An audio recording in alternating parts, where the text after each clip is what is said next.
Just to kind of give some context, so Tim Armstrong had the Q3 earnings, and we basically announced that in 2 years we grew revenues globally from 10 million to 100 this year.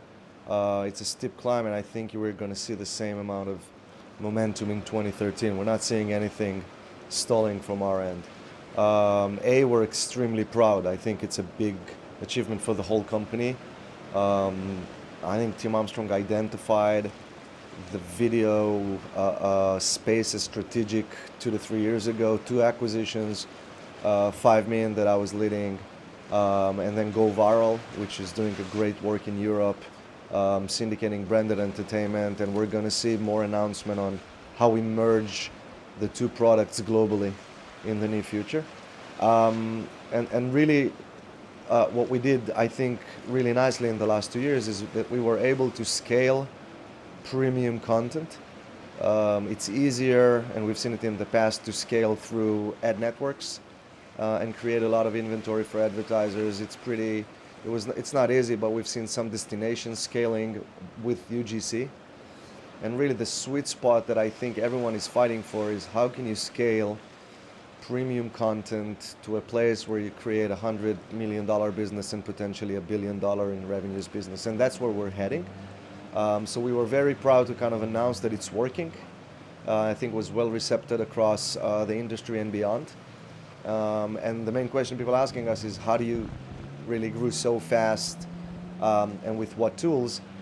And I think we did 3 major investments. We started to create more content, and YouTube are putting the numbers publicly, so it's 100 growing to 150. We don't, but we're investing significantly, double digits in million every year. HuffPost Live went live with here.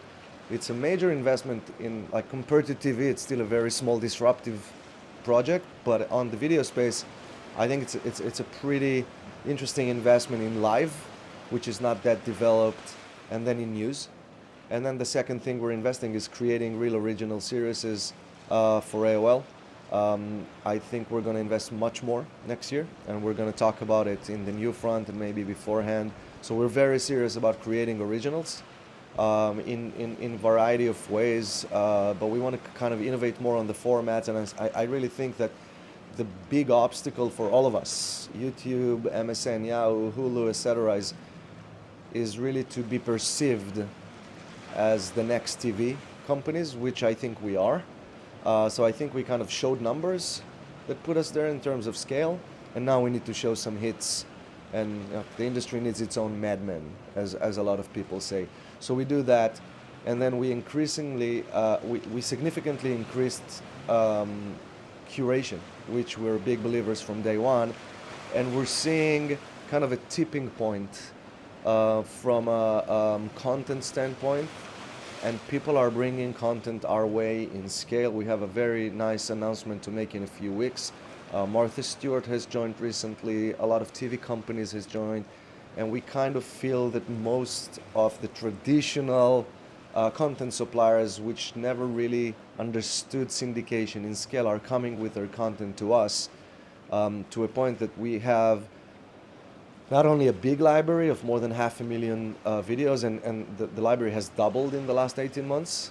It's also better and better content, very close to cable. The bigger the distribution, the better the content, and the cycle really comes to a nice tipping point right now, where I think we carry the best brands in the world from a content perspective.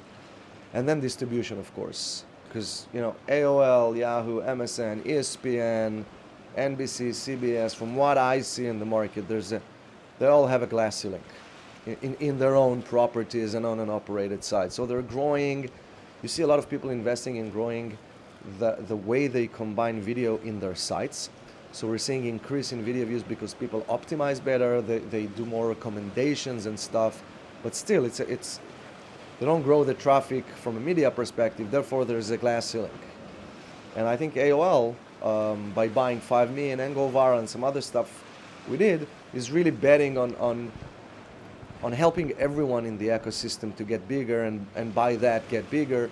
So our distribution is now 50% of our audience, and I think it's going to get bigger and bigger and the cake of distribution is going to get bigger than the cake of the O&O. The pie is going to get skewed towards distribution because this is how you really scale in a fragmented world. We invested in all of the three, and we also invested big time in monetization. AOL has a video sales force, which is not that ordinary for big media companies. We also have the AOL original sales force that is helping us, and I think that 2012 was the year that AOL has changed its perception on the video landscape, and people understand that we're serious about what we're doing. And hopefully we'll finish the year when we become one of the major three players in the video space. I think that from a scale perspective, we're there already. And now the advertising community is starting to really acknowledge what we've built, and therefore you see the growth in revenues.